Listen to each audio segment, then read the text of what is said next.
Naquela noite nada apanharam, mas ao clarear da madrugada estava Jesus na praia. Todavia os seus discípulos não reconheceram que era ele. Perguntou-lhes Jesus: filhos, tendes alguma coisa de comer? E responderam-lhe: não. Então lhes disse: lançai a rede à direita do barco e achareis. Assim fizeram e já não podiam mais puxar a rede, tão grande era a quantidade de peixes. Aquele discípulo a quem Jesus amava disse a Pedro: é o Senhor. Simão Pedro, ouvindo que era o Senhor, cingiu-se com a sua veste, porque se havia despido, e lançou-se ao mar. Mas os outros discípulos vieram ao barquinho, puxando a rede com os peixes, porque não estavam distantes da terra, senão quase 200 côvados. Ao saltarem em terra, viram ali umas brasas e em cima peixes, e havia também pão. Disse-lhes Jesus: trazei alguns dos peixes que acabastes de apanhar. Simão Pedro entrou no barco e arrastou a rede para a terra, cheia de 153 grandes peixes. Não obstante serem tantos, a rede não se rompeu. Disse-lhes Jesus: vinde, comei. Nenhum dos discípulos ousava perguntar-lhe: quem és tu? Porque sabiam que era o Senhor. Veio Jesus e tomou o pão e lhes deu, e de igual modo o peixe. E já era esta a terceira vez que Jesus se manifestava aos discípulos, depois de ressuscitado de entre os mortos. Eu quero fazer novamente a leitura de um versículo aqui que nós acabamos de ler, que nos diz assim, o versículo 11. Simão Pedro entrou no barco e arrastou a rede para a terra, cheia de 153 grandes peixes. E não obstante serem tantos, a rede não se rompeu. Podei-vos assentar em nome de Jesus. Queridos irmãos, nós estamos aqui diante de um texto muito conhecido nosso. Um texto onde nós vamos retratar, nós estamos aqui tratando após a ressurreição de Jesus.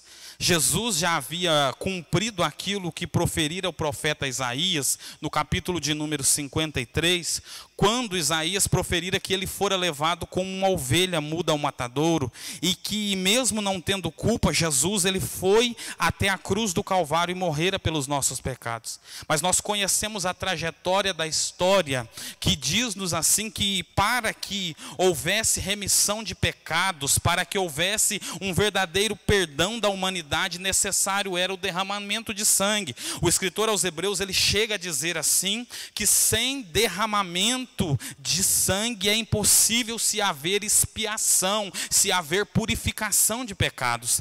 E agora Deus, na sua onisciência, e Deus sabendo que os homens não poderiam ser alcançados se não fosse um sacrifício verdadeiro, um sacrifício puro, um sacrifício imaculado, Deus em toda a sua onisciência, ele agora enviou o seu próprio Filho Jesus para morrer por causa dos meus e dos seus pecados, de tal forma que a Bíblia vai dizer no capítulo 3 do mesmo evangelho que nós lemos, que Deus amou o mundo de tal maneira que ele deu o seu Filho unigênito para que todo aquele que nele crê não perecesse, mas tivesse vida eterna. Robert, como é a forma que Deus amou o mundo? Deus amou o mundo de forma singular. Nós sabemos que aqui tem mães, aqui tem filhos, aqui tem tios, mas eu sei que os irmãos seriam incapazes de sacrificar filhos ou sobrinhos, ou de sacrificar qualquer pessoa da sua família, mas Deus enviou o seu Filho para morrer por nós. Ele cumpriu tudo que lhe havia sido ordenado. Mas Jesus agora, depois da sua morte, 3 dias depois, ele ressuscitou. As mulheres foram encontrá-lo, foram procurá-lo dentro do sepulcro e não o encontraram. Os soldados romanos ficaram como que espantados por causa daquela situação. Posteriormente, Jesus vai se encontrar com aquelas mulheres e falar a respeito da ressurreição. Mais tarde, no caminho de Emaús, o texto vai nos dizer assim, que iam 2 discípulos como que conversando, e eles falavam a respeito do que havia acontecido na Judéia naqueles dias. Robert, o que havia acontecido? O filho de Maria, que já era viúva de um carpinteiro chamado José havia morrido, e não se explicava na história do povo hebreu o que havia acontecido, porque a história chegava a dizer assim, que até o terceiro dia alguém poderia ter simplesmente um desmaio ou algum tipo de convulsão e ele poderia se levantar. Mas Bruno, a situação ali foi diferente, porque depois de 3 dias passados, eles chegaram naquela sepultura e o Filho de Deus que havia nascido na casa de Maria havia ressuscitado. Havia acontecido um milagre. Havia acontecido algo que os homens não conseguiram explicar. Os soldados não conseguiam ter resposta da onde estava o corpo de Jesus. O texto vai dizer assim que era tamanho o sentimento daquela conversa daqueles 2 discípulos, que quando eles caminhavam, agora Jesus se apresentou naquela circunstância e começou a falar-lhes e perguntar qual era o assunto. O texto vai dizer posteriormente, logo no encerramento, que quando eles iam caminhando, um deles parou e falou assim: ele sumiu. Ele já não está mais entre nós. Quando um deles percebeu, mas você via que quando nós íamos conversando e falando com ele, o nosso coração queimava. Alguma coisa diferente acontecia. Robert, por quê? Porque quando Jesus chega na vida de alguém, a circunstância é diferente. Porque quando Jesus se apresenta numa circunstância, a situação, o ambiente aonde nós estamos, ele passa a ser transformado, modificado por causa da presença de Jesus.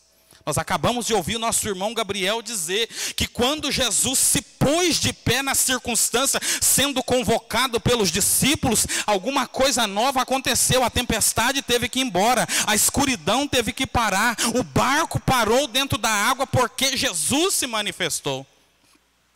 2 vezes para as mulheres no caminho de Emaús, a terceira.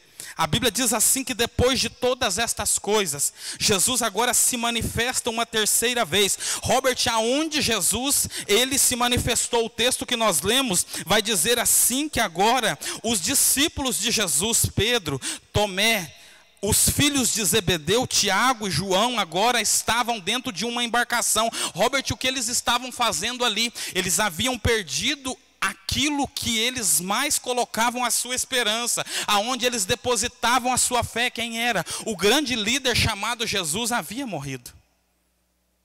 E havia morrido e havia agora os deixado para que eles dessem continuidade. Se nós lermos alguns versículos antes, no capítulo 20, nós vamos ver a ordenança de Jesus. E o texto vai dizer assim que eles agora estavam, o texto diz em Tiberíades, outra tradução vai dizer o mar da Galileia. Mas uma coisa é certa, irmã Cleide Lima, eles estavam ali porque eles começaram a achar que aquela promessa que Jesus havia lhes feito, ela já estava ultrapassada, ela já havia passado do tempo. Eles começaram a colocar a dúvida no seu coração, a ponto de Pedro olhar para aquela circunstância, penso eu, me permita fazer uma conjectura nesse texto, e chegar a dizer para aqueles homens: olha, Jesus foi embora e agora já não tem mais moeda na boca de peixe, agora já não tem mais tributo sendo pago, agora a multidão se assenta e o nosso mestre não está aqui para poder multiplicar os peixes e multiplicar o pão. Eu fico pensando como estava o coração de Pedro, porque era um homem eufórico, era um homem que tomava a palavra com ousadia, mas era também um homem medroso. Lembra quando ele foi caminhar por cima do mar? O vento logo soprou e ele teve dúvida. Mais uma vez nós vamos ver Pedro sendo tomado por esse sentimento. E se tem um sentimento que o povo de Deus não pode permitir que adentre o seu coração, é a dúvida, é o medo. Jesus te trouxe aqui para falar com você nessa noite e para te dizer: está difícil, mas Jesus está contigo. A situação apertou, mas Deus é provedor. Robert, mas eu não sei o que fazer. Mas nós temos um Deus que sabe, um Deus que opera, um Deus que age, um Deus que muda, um Deus que transforma, um Deus que faz milagre, um Deus que levanta o que está caído, um Deus que faz multiplicação, e Ele está nessa casa nessa noite. Pedro agora olhou para os demais que estavam com eles e disse assim: vamos, ou melhor, eu não sei vocês, mas eu já sei o que eu vou fazer. Eu vou tirar sustento das minhas próprias forças. O que ele fez, Robert? Ele disse assim: eu vou pescar. Robert, pescar por quê? Porque Pedro era pescador. E ele não era aquele pescador como de vez em quando alguém diz assim: eu vou pescar por hobby. Não, Pedro era pescador profissional. Pedro entendia de pesca. Pedro não era aquele pescador que pescava simplesmente para passar o tempo. Ele não pescava simplesmente para poder distrair a cabeça, não. Ele tinha, diácono Elias, um sentimento no seu coração que nós, a igreja do Senhor, precisamos ter. Robert, qual é? O Senhor nos chamou a conquistar almas para Cristo, e nós precisamos lançar sempre a boa semente, acreditando que Jesus, Ele continua a operar, a salvar, a transformar, a resgatar, a libertar, porque Ele é poderoso. Ele é poderoso, irmãos. Ele é fiel, Ele é justo, Ele é verdadeiro. E o texto vai nos dizer assim agora que Pedro, ele então entrou no barco. Quando os outros viram ele, sabe o que eles fizeram? Nós vamos também. Porque Pedro tem uma coisa que de vez em quando a gente percebe no meio da igreja. Robert, o que é? Espírito de liderança. Pedro era aquele tipo de pessoa que quando ele falava assim, eu vou, 4 ou 5 acompanhava ele, irmã Jaqueline. Porque eles sabiam que Pedro, ele era um homem entendido. E ele estava falando agora do que ele sabia. Ele estava indo pescar, ele estava indo para aquilo que profissionalmente ele tinha habilidade em fazer. Só que ele entrou no barco, os discípulos foram com ele. E o texto vai nos dizer assim que agora, irmãos, eles foram pescar, acredito eu, que já era tarde, porque o hábito que existia e existe entre os pescadores profissionais é de se pescar à noite. Robert, por quê? Por causa da facilidade que existe, os peixes não vêm da mesma forma, as embarcações, as redes e tudo mais, mas não vamos entrar porque o meu intuito aqui não é ensinar os irmãos a ser profissional da pesca. Mas o texto vai dizer assim, agora que eles pescaram a noite toda. Eles não lançaram a rede uma vez e desistiram. Porque às vezes tem gente que diz assim, não, eles foram aquele tipo de pessoa que lançou a rede e cumpriu o hino. Eles lançou a rede e largou a rede. E aí mandou largar a rede. Aí pensaram que é aqui naquele. Não é nessa situação. A Bíblia diz assim que eles pescaram a noite inteira. Eles pescaram a noite toda. Eles lançaram a rede, penso eu, que de um lado e de outro, e passaram o mar da Galileia, pescando e procurando pegar. Quando chegou perto do amanhecer, e Pedro agora olhou e falou assim, sabe o que nós pegamos hoje? Nada. É aquele dia que a gente ora e parece que o céu fechou.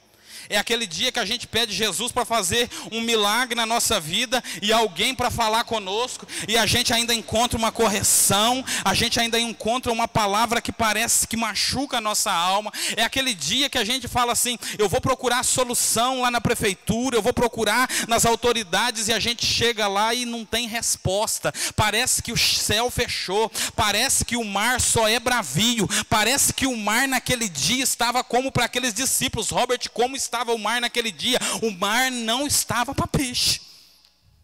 Alguém já passou algum dia assim, irmãos? A gente chega a dizer e usar essa expressão. Eu até já usei, mas nunca fui no mar. E a gente fala assim, hoje o mar não está para peixe. Era o que estava sentindo aqueles homens. Eles diziam, penso eu, entre si, hoje nós erramos mesmo o lado. Mas o texto vai dizer assim, que quando o dia estava clareando, ao clarear da madrugada, eles agora começaram a se reaproximar. Robert, para onde eles estavam voltando? Eles estavam voltando para a terra firme, para poder, penso eu, colocar as redes para escorrer, tirar as sujeiras que haviam sido engastalhadas naquele lugar. Quando eles estavam aproximando e eles não entenderam e uma voz lhes falou. O texto diz assim que agora uma voz falou com eles e diz assim, filhos, tendes aí alguma coisa de comer? A expressão aqui, irmãos, no original e segundo os estudiosos, ela só foi usada 2 vezes. Robert, aonde essa expressão foi usada? Neste contexto. E em 1 João 2, e o capítulo, versículo 12 e o versículo 18. Quando João também vai se referir àqueles que Deus os chamou, dizendo assim, filhinhos.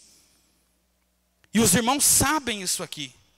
Existem pais de todas as formas, nós sabemos. Tem pai que chama o filho de menino, tem pai que chama o filho de moleque, tem pai que chama de vários nomes que nós não vamos aqui citar. Mas existe pai que é carinhoso, existe pai que olha para o filho e diz assim, meu filho.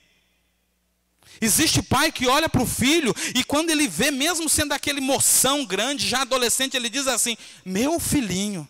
Era assim que Jesus estava falando com aqueles discípulos. Mesmo eles tendo dúvida no seu coração, ele estava tratando ele como aquele que ele amou na cruz do Calvário.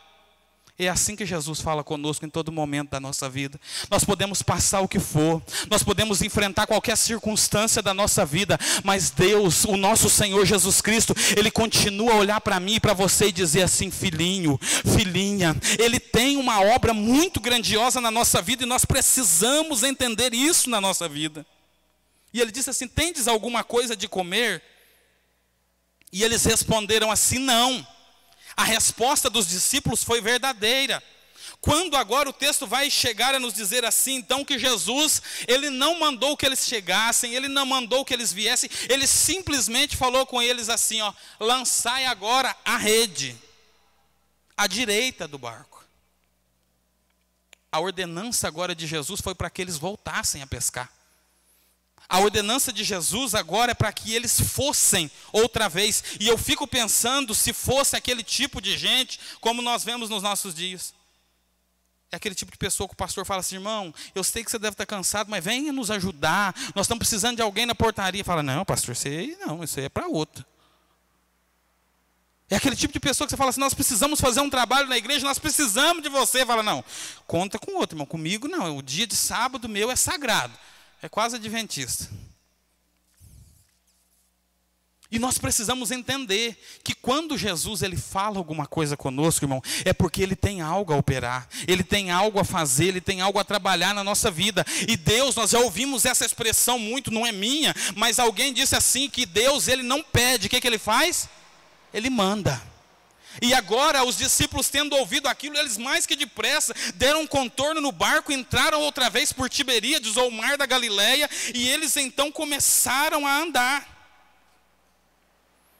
E começaram então a fazer o que Jesus havia lhes ordenado. Lançaram a rede para o lado da direita e começaram a puxar, quando o texto vai nos dizer assim, que alguém... Robert, quem esse é alguém? O texto diz assim: aquele discípulo a quem Jesus amava. Quem era o discípulo a quem Jesus amava? Segundo a tradição, segundo a história, era João, por causa da intimidade, por causa do relacionamento, por causa da forma com que Jesus, ele se pronunciou naquele momento. E aqui eu paro para falar algo aos nossos corações. Existem circunstâncias da nossa vida que todo mundo só vê problema, todo mundo só vê rede vazia, todo mundo só vê engastalho, todo mundo só vê mar bravio, mas tem alguém que conhece a voz de Jesus. E quando esse alguém ouve a voz de Jesus, ele sabe que é Jesus que está falando com ele. Ele sabe que é Jesus que está trabalhando na circunstância. Deus te trouxe aqui, querido irmão, para falar com você: filhinho, eu não perdi o controle da situação. Deus te trouxe aqui nesta noite, aleluia, Jesus, para falar ao teu coração e para te dizer nesta noite, para que você obedeça a voz do Senhor, porque assim como João entendeu, mesmo naquele momento ali estava um momento de mudança, de dia para noite, mas João reconheceu e disse assim: é o mestre. E Jesus está mandando te dizer nesta noite, Ele está mandando te dizer assim: quem vai trabalhar na tua situação é o mestre, quem vai te entregar o milagre é o mestre, quem vai mudar essa circunstância é o mestre, porque aonde Jesus chega a situação muda. Mas para reconhecer a voz de Jesus, irmão, precisa ter intimidade, precisa falar com Jesus. E o grande problema da nossa geração é que os crentes do século 21 estão perdendo isso. Robert, o que? O contato com Deus. Como que nós conhecemos alguém? Tem gente que fala: irmão, eu nunca vi Jesus. Nem eu. Só que nós sabemos quando Ele está conosco. Só que nós ouvimos quando Ele fala conosco. Só que nós sabemos que Ele nos ouve quando nós falamos com Ele. E quando nós falamos com Jesus, quando nós adoramos, quando nós oramos, quando nós entregamos o nosso louvor. É por isso que a gente não vem aqui na igreja, irmão, simplesmente por vir. A gente veio porque nós sabemos que Jesus já está nessa casa de oração e Ele está aqui para operar milagres na nossa vida. Aí agora o texto vai dizer assim que Pedro, irmãos, olhem para ver a circunstância. Pedro, tendo ouvido que era o mestre, sabe o que ele fez? Ele olha dentro d'água. Robert, por quê? Porque o texto diz assim que ele havia se despido. Alguma tradução mais nova pode dizer que ele estava nu, mas ele não estava nu. Na verdade, Pedro havia tirado, porque os judeus tinham por tradição se utilizar de pelo menos duas vestes. Uma veste superior e uma veste interior. E possivelmente, Pedro havia retirado aquela veste exterior, penso eu, que talvez por causa do labor, do trabalho, talvez o corpo havia esquentado, talvez ele começou a sentir aquele calorão e tirou a veste. Quando ele ouviu que era Jesus, ele pulou dentro d'água. Ele pulou dentro de água porque ele se lançou no mar. Mas os outros discípulos, irmãos, porque aqui tem uma questão. Pedro, na verdade, estava envergonhado da circunstância. Pedro havia ali, naquela circunstância, pensado, penso eu, no seu coração e se embaraçado com aquilo. Mas uma coisa é, enquanto alguém pode estar passando por uma circunstância difícil, a obra de Deus precisa caminhar, a obra de Deus precisa caminhar. Os milagres do Senhor precisam continuar acontecendo. Ou não é porque eu estou enfrentando um problema que a igreja para. Não é porque alguém da igreja está enfrentando, não. Muito pelo contrário. Enquanto alguém pula no mar, os outros arrastam a rede, os outros continuam no barco, os outros continuam fazendo a obra, porque é a obra é de Deus. E o texto vai dizer assim, então, que agora eles estavam perto. O texto chega a dizer que eles estavam a aproximadamente 100 côvados, ou melhor, 200 côvados. Côvado era uma medida que era utilizada pelos povos antigos de aproximadamente 50 centímetros. Mas eles não mediam, não existia régua de medida como nos nossos dias. Eles se utilizavam para medir o antebraço, da ponta do cotovelo até a ponta dos dedos. Aproximadamente 50, 55. Quem tem o bracinho mais curto, 45. Mas era o que eles se utilizavam. Então eles estavam a aproximadamente 100 metros da beira do mar. Quando de repente a Bíblia diz assim que eles começaram então a vir à terra e eles viram umas brasas. Aqui que me chama a atenção.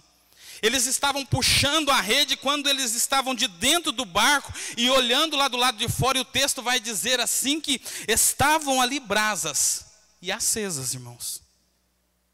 E quando eles olharam para o lado de fora, tinha peixes em cima das brasas.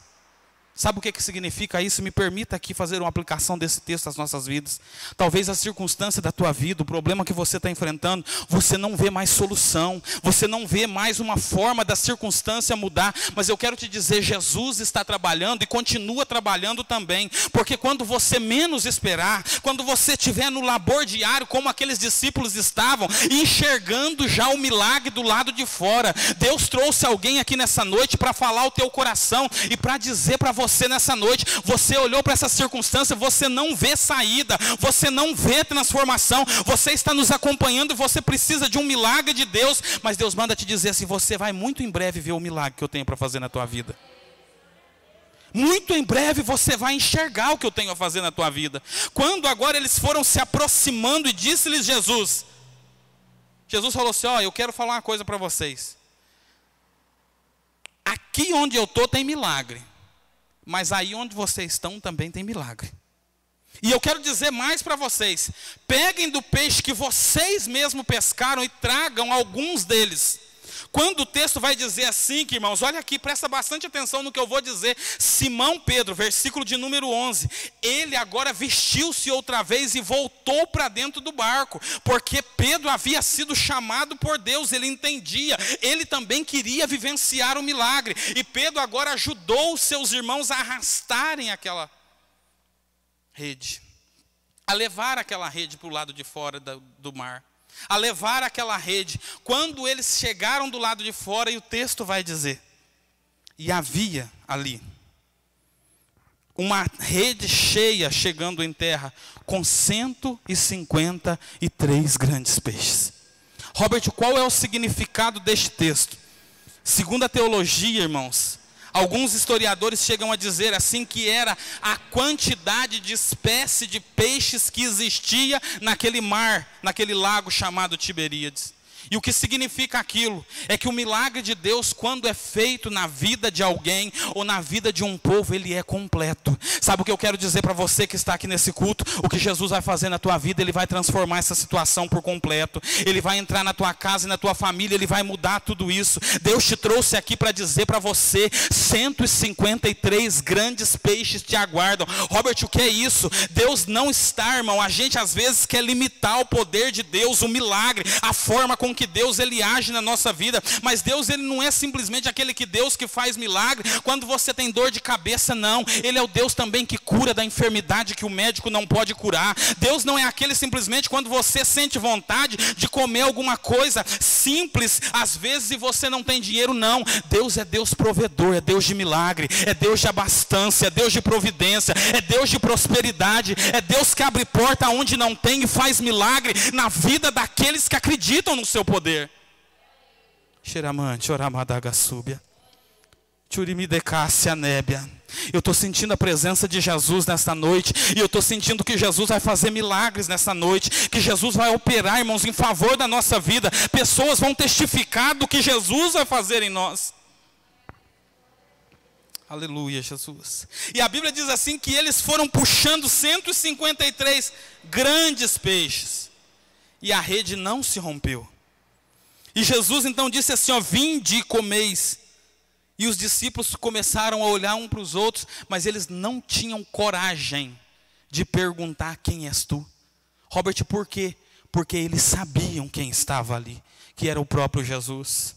Talvez no coração de alguém ainda ressoava aquela manchinha de dúvida, mas quando eles chegaram ali, eles já viram assim, olha, nós estávamos atrás de um milagre, e Jesus já estava com o milagre preparado. Enquanto eles estavam indo buscar peixe, cheio de tripa, cheio de escama, Jesus já estava do lado de fora, com peixe escamado, com peixe assado, com pão e tudo preparado, para que um grande milagre acontecesse.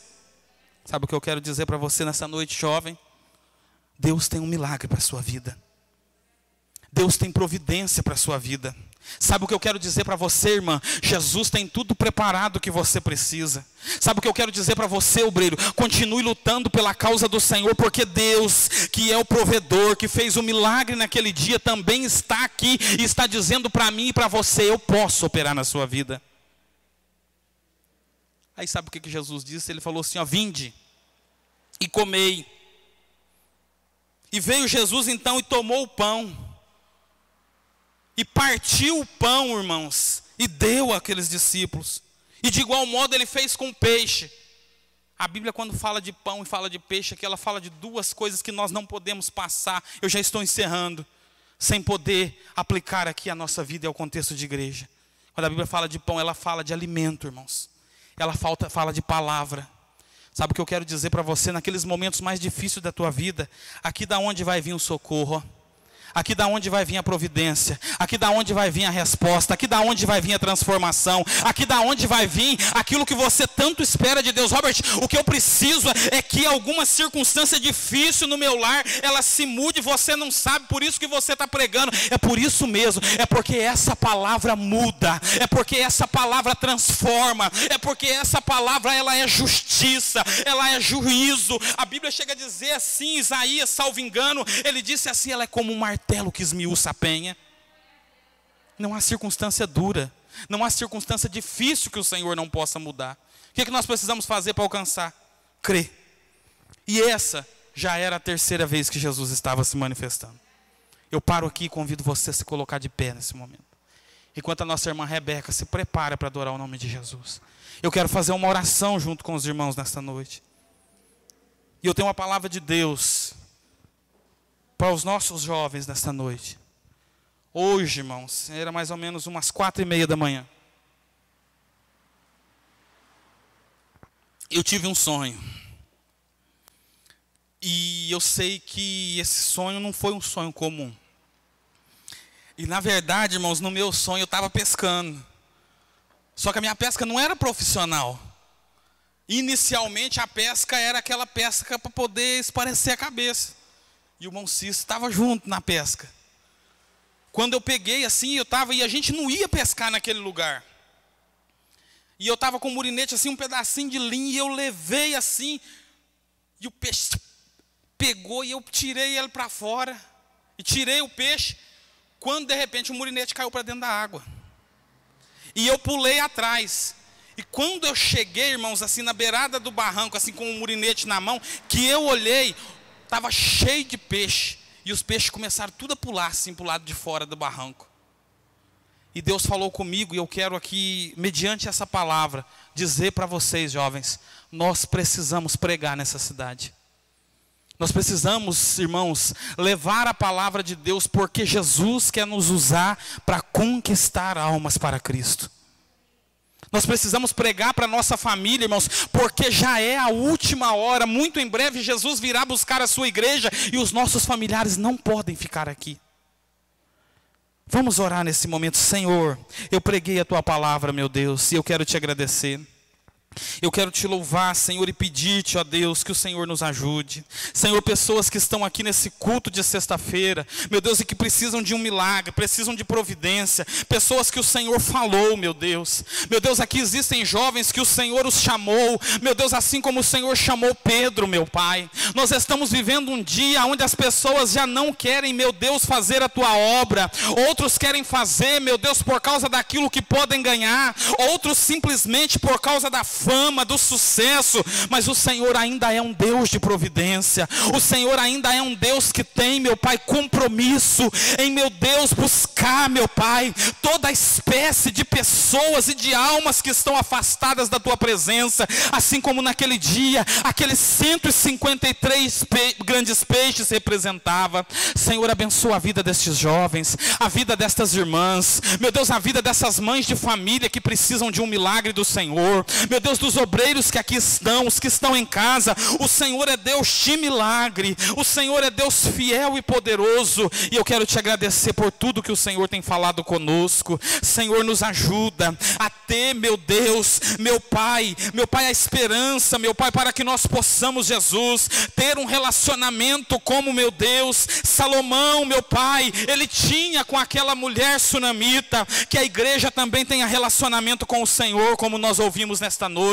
Senhor, nos ajuda a acreditar na boa, perfeita e agradável vontade de Deus, como o Senhor usou o teu filho a falar conosco. Dá-nos, ó Deus, meu Pai, esperança e fé para acreditar que quando o Senhor está no nosso barco, não há circunstância difícil que nós não venhamos vencer. Meu Deus, e nos dá habilidade para nós, meu Deus, apregoarmos a tua palavra, levarmos, Senhor, a tua verdade pelas ruas de Cássia, meu Deus, pelo estado de Minas Gerais, aonde o Senhor nos quiser. Levanta obreiros nesta seara, jovens cheios do Espírito Santo. Levanta, Senhor, evangelistas. Levanta missionários, Pai. Levanta, Senhor, nesta noite esposas de obreiros. Levanta, Senhor, mulheres que preguem a tua palavra, meu Deus. É isso que nós acreditamos e profetizamos sobre a vida dos nossos jovens, sobre a vida da igreja que está aqui nesta noite. Meu Deus, que o teu milagre seja completo. Meu Deus, a tua igreja ainda irá te servir com dízimos e ofertas neste momento.